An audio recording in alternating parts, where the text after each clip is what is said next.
Hello and welcome to part 1 of a video series where I will show you how to make this hinge box. In this case, a hinge box to hold these 45 RPM record adapter coasters that I featured in a video about warped wood.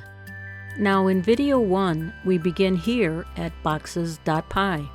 Boxes.py is an open source box generator, which means it's free and it's pretty awesome.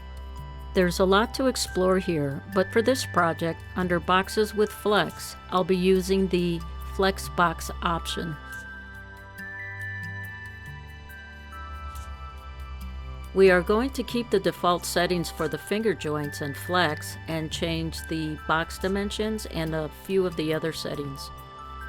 For this hinge box design, the dimensions are 4 inches by 4 inches or 101.6 millimeters. And the depth required to hold 4 1/4-inch thick coasters is 1.26 inches or 32 millimeters.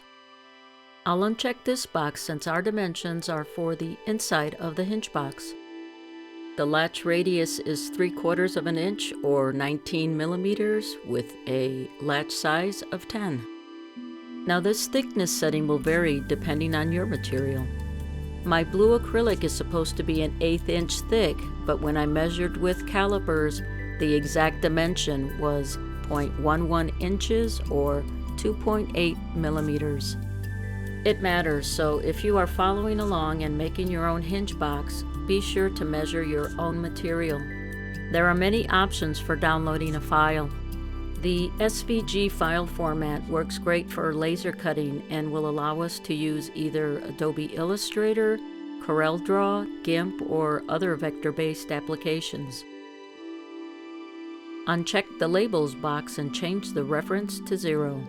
Leave the rest, and now all we have to do is hit Generate. And here's our hinge box, the blueprints for laser cutting, if you will. Now right-click to save as. Instead of Flexbox, I'm going to call it Hinge Box and save it to my desktop. Okay, that's it for part 1 of this video series. Up next, part 2, downloading Snazzy Maps for a custom hinge box. Snazzy Maps allows you to create different styles of Google Maps for free. Yeah, free. Okay, if you enjoyed this video, please consider subscribing to the LA Geek YouTube channel and hit the like button below. Thanks for watching. Elia signing off.